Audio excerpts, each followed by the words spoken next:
And ladies and gentlemen, boys and girls, welcome to another edition of Voices from the Grid. I'm Michael Lindenbaum, being joined by one of my several Power Ranger co-hosts.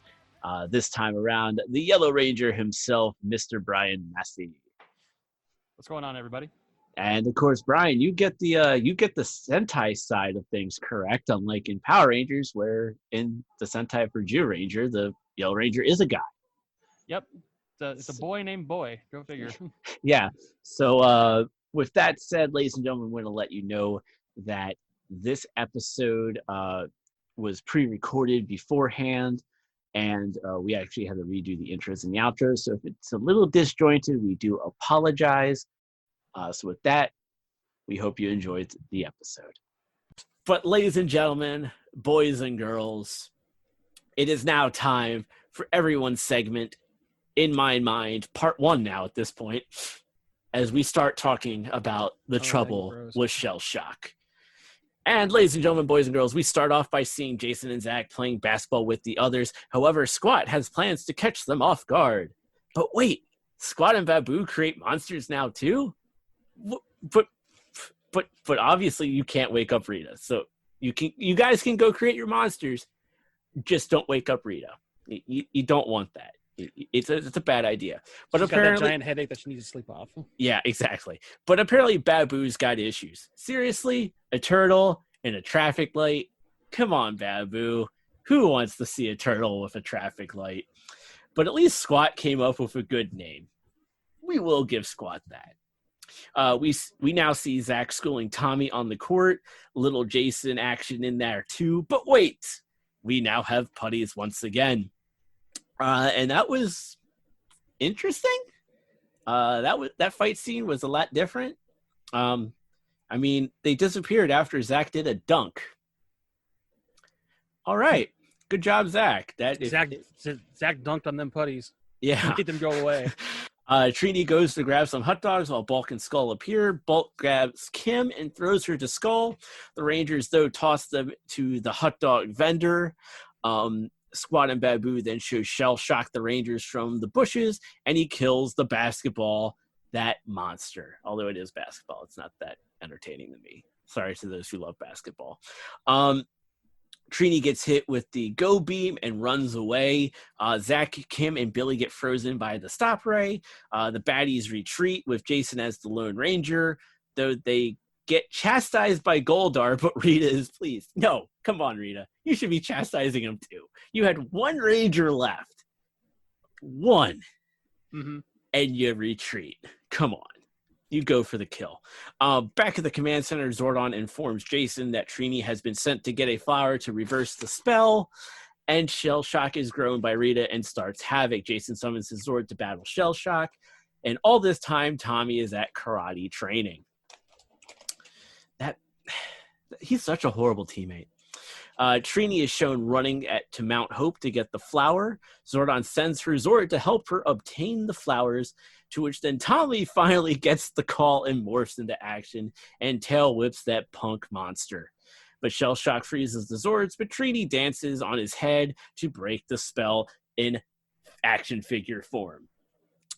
Tommy and Jason finish the job with the T-Rex and Dragon Zords, and Rita is not happy that they failed once again.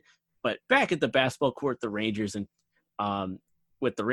Tommy blaze the challenge while Zach talks smack, and then Billy steps up and owns Zach. Billy literally ends the episode by dunking on Zach. Yep. So, ladies and gentlemen, that was everyone's favorite segment. In my mind, part 1, because I get to do it twice. Brian, it's time for notes. Oh, I have so many notes. You have 5 minutes to do all your notes. No, just kidding. Okay. You're on the clock. Okay, so let's see. What were some of the items that were given to Shellshock? He was given a common baseball and a baseball bat. He was given a hook. No, he was given a cannon, a baseball bat, and he was given a plastic pirate hook, like a Halloween pirate hook. I'm telling you, Babu can't make monsters. Babu should not be allowed to make monsters anymore. Stick to the potions. He's good at the potions. Very good at Monsters, the potions. yeah, monsters not so good. But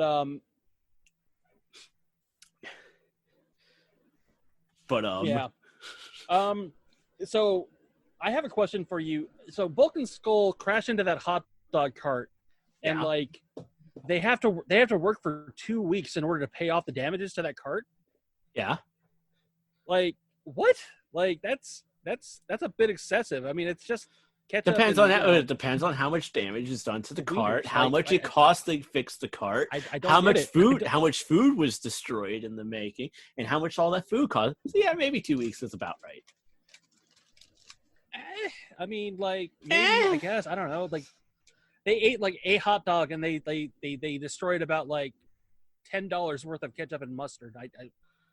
Well, the ketchup is you could just throw away ketchup, but mustard, man, Yeah. you cannot waste mustard. Fair enough. I'm more of a relish person myself. Oh, but, that can go right in the trash too. I got a question for you. Watching this episode, was Goldar's voice off to you at all? So it is, and it actually is in the first several episodes. Yeah. Because I think they're still trying to find that level of the voice, and actually in one episode that's coming up, I forget which one it is. It's not one that we're doing on this episode. It's not one of these, no. But one of the episodes, it's like Goldar sounds like his normal voice that we've become accustomed to, which is voiced by Kerrigan Mahan. Mm-hmm. And then all of a sudden it's like it's the normal voice, and then at this one point in the episode, it's just completely different. It's like a completely different voice actor, a completely different voice, and we're all going, yeah. Did he get punched or something in the throat? What happened to his voice? Goldar sounded like toy commercial Goldar in this episode, where he was like, "You can't talk to Rita that way. She's gonna be displeased at you." But then, like, you know, I'm more used to him being like, "Yes," you know. So definitely more death metal-y. So I don't know. I just thought that was kind of weird. So Rita's pleased with Shellshock, who she then sends down, who makes him grow, and he says, "No, she didn't send him down." I could have sworn that was no. Swat and Babu sent. That's him. right. But then, but then they retreated. Right. Didn't you listen to what I said in the quick rundown? I did, but my connection is a little spotty. I apologize. What I was trying to get to, though, was there's a line where he says, "Wait till these teenage mutants see what a full-grown turtle can do." And I was like, wait, are we doing Teenage Mutant Ninja Turtles now? I was like, that's not till in space. That's not till in space. Why are they like that? Show wasn't even on at that point. I think they were in like their 10th season. So why are they taking a shot at Ninja Turtles? But because Saban was the one behind the live action Turtles. Yeah. In a more and I don't want to do this for every episode, but I feel like the common theme here, because this was like the first episode that Tommy was a full member of the team, and he was, you know, a good guy, past, you know, Green with Evil. So he kind of goes away a lot in these episodes, not to bury the lead for like any other episodes that we're going to be reviewing, but like he goes away, and then all of a sudden the Green Ranger shows up. And by the way, there's a very far shot of Barai that you can see where they didn't cut Barai from Zeo Ranger in this episode, but then like they're only showing certain footage, and I think that has to do with the fact that the Dragon Ranger footage in Zeo Ranger was so sparse at that point that they had to like work around that, which was kind of annoying, but I get it, you know. And it's always great when you see the Green Ranger on top of his Dragon Zord as an action figure. Yeah. and then like you get that with Shellshock in the Zord battle, where you see Trini as an action figure on top of Shellshock. Which I love that gif too, where like Trini's just like, you know, dancing on top of Shellshock's head. Yeah. But yeah, so you have that. It's interesting that you have at this random point, she's at the mountain, and then it's like Zordon's like, here's the saber-toothed tiger Zord. He'll help you. Like, where is Zordon with all this random here? Yeah. Here you go. To me, it almost feels like, oh, you can't travel to that. You can't fast. It's like in a video game where it's like, you can't fast travel to this location because you haven't discovered it yet, but now you're there. Okay, cool. Here you go. And like, here's the Zord. And I was like, oh, God, that sucks. And maybe that's where they got the idea for fast traveling in video games. But yeah. You ready to rock on the Itsy Bitsy Spider? Yes. All right. So real quick, before we do that, do you do like ratings or anything like that? Let me get to it, son. Like, calm yourself. Okay. Be chill. Okay. Be chill. Girl, chill. Oh. Girl, chill. Anyways, so Trouble with Shellshock Fine. went for a total of 19 minutes and 26 seconds and has an IMDb rating of a 7.3. Thoughts? That's yay, nay, little bit of hay. I mean, I like it. I thought that, like, I don't know, certainly watching that episode, you know, as an adult and, you know, remembering watching that episode as a kid, I was like, oh, wow, okay. Like, obviously they're filming in, like, an abandoned park in, like, you know, somewhere California. They couldn't have got more people in this park. Like, I don't know. But overall, like, I thought the episode was fine. I don't do the ratings because I'm too old. That's fair. You know, I look back on it. I'm too old to be rating this stuff. That's fair. I mean, we are like 2 30-something-year-olds talking about a kid's show. Yeah. I mean, like, I'm 32 now, and, like, I was 6 when Power Rangers first came out, and, like... I'll be 34 in October. I keep forgetting you're older than me. Yeah. You look so much younger than me, dude. What the hell? It's surprising with how much stress I put with every day. But yeah, so moving on, Itsy Bitsy Spider. It is now time for part 2 of everyone's favorite segment. In my mind, I'm going to have to come up with a better way of coming up with this than saying part 1 and part 2 of this. That's the learning curve of this right now, because we're now learning how to do these new episodes. Mm-hmm. Welcome to the new era. We'll get this right eventually. So everybody, welcome to everyone's favorite segment, in my mind, the quick run through of Itsy Bitsy Spider, which we start off with. Trini and Billy are trying to save a statue in school. Bulk and Skull like the fact that the statue could be replaced with a barbecue pit. I'm not going to lie. I kind of like the idea of the barbecue pit too, but we should also keep the statue. Why can't they live and coexist together? Oh, yeah. Why can't we just combine the two? Yeah. Trini explains the statue is meant to ward off bugs, to which then Zach freaks out over a spider. Nice hit, Tommy. You completely missed the spider, and you just wrecked Zach's shoulder. How do you expect Zach to fight now? Come on. He's not gonna be able to be in that wrestling match later, man. What do you do? At night, Squat, Babu, and the Putty steal the statue, and then the next day the Rangers meet up at school. Billy's mouse gets loose and runs up Skull's leg, and then Billy then retrieves the mouse from Skull, who's in Bulk's arms in a loving fashion. Finster wants to know what to do with the statue. Rita will hide the spider monster in the statue.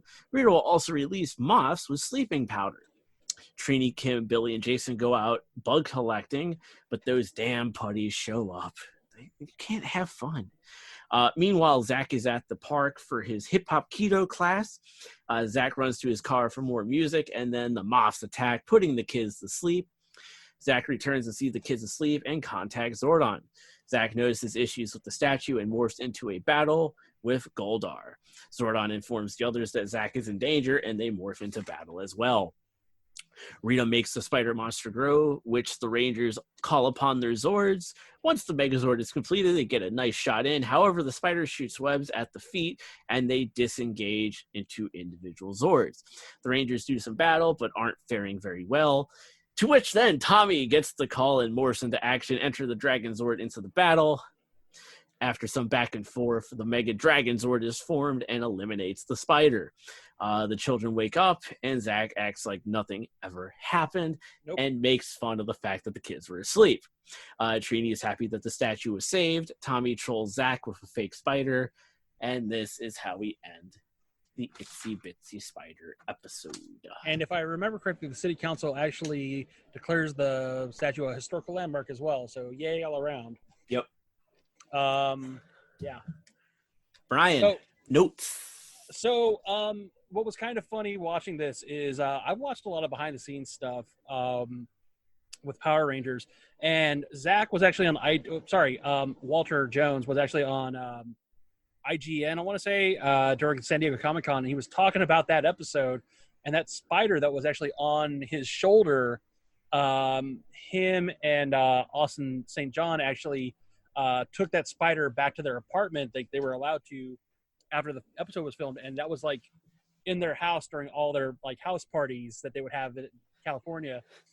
So like that spider went on to like be the pet of the Black Ranger. I was like, that's fucking cool.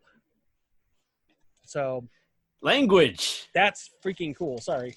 Cut that out, please. Sorry.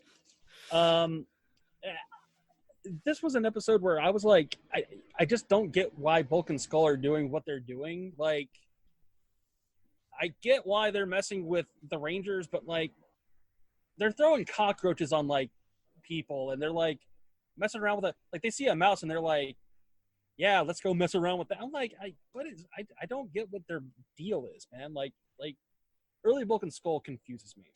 It really does. They really just, I don't get why they're bullies. Yeah. They're bullies, and they're trying to bully the others, but at the end of the day, they end up getting bullied themselves. Like, we've come to learn that in season 1, really the first 3 seasons in a way, the Power Rangers are the real bullies to Bulk and Skull. Bulk and Skull try being the bullies a lot, in particular the first 2 seasons, but it's really the Rangers towards them. I mean, and to be fair, though, Bulk and Skull started it most of the time. Doesn't matter that they started it. At the end of the day, the Rangers are the ones that laugh picking on the bullies. Who's the real bully? You got a point there.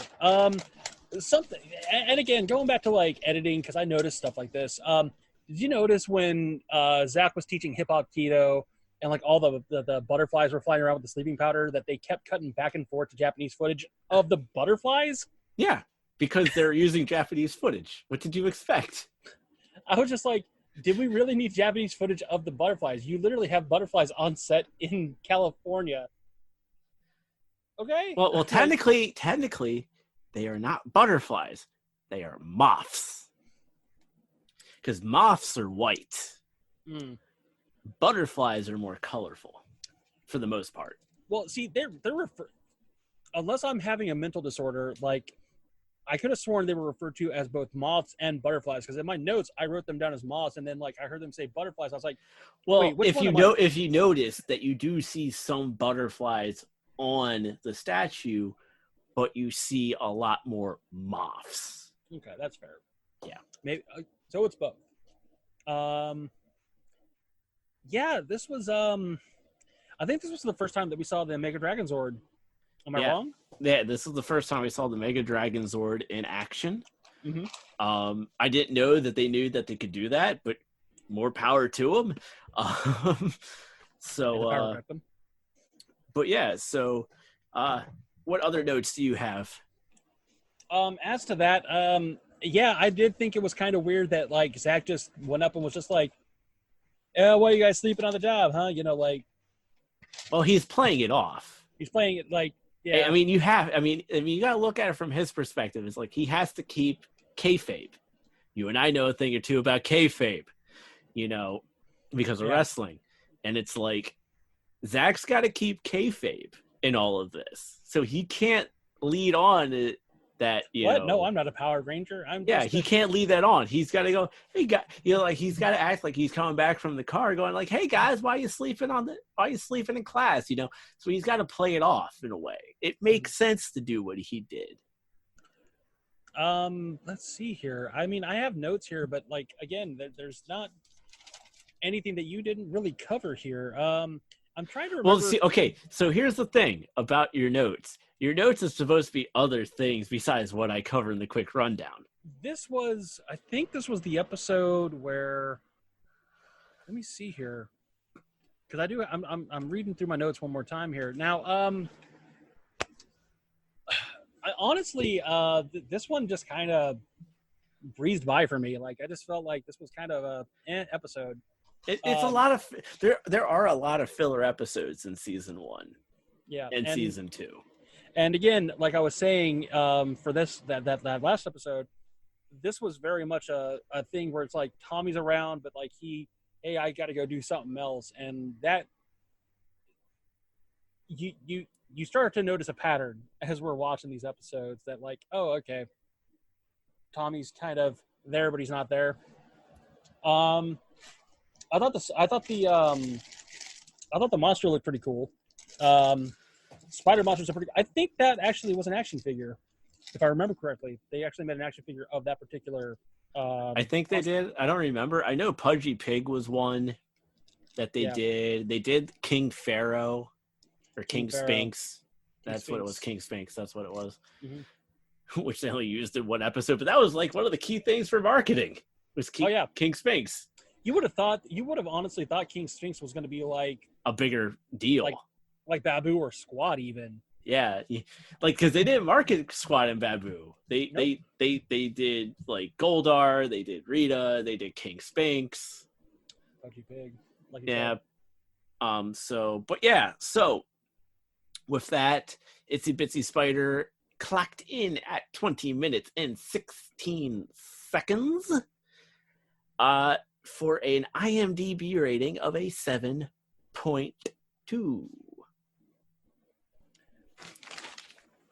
7.2. Yes. I feel like the people going onto IMDb and rating Power Ranger episodes are the people that are actually sitting there watching Power Rangers episodes, which is why it probably has such a good rating. Yeah. It's either that or it's also like a mix of like critic reviews from back in the day. From like when episodes would come out, they would review the episodes as they come out. So it could also be a little bit of that as well. Like just some random TV Guide review from like 1994. Yeah. TV Guide in 1993 gave this episode a 7.2. So with that has been Itsy Bitsy Spider and Trouble with Shellshock. And so with that, Brian, where can the people find you on the social medias? Y'all can find me on Twitter at One Drunk Geek, where I post updates on the show that I do, which is also called One Drunk Geek, where I've worked on the 100 craft beers that you need to try before you die. I'm also on castwavestudios.com. You can see me on BGN weekly. We've done many episodes over the past 10 years, so please give that a look. And you can also find me on Instagram at Draken22. I post photos and stuff and, cosplay stuff. So, all right, and you can follow me on the Twitters at the Lindenbaum75, Facebook at facebook.com/X75 Productions, and of course, everything for me is on the website at txhthockey.com, and for the show specifically, which is VFTG, which is the call letters for Voices from the Grid. So with that, ladies and gentlemen, boys and girls. So until next time, grab your morphers. And may the power protect you.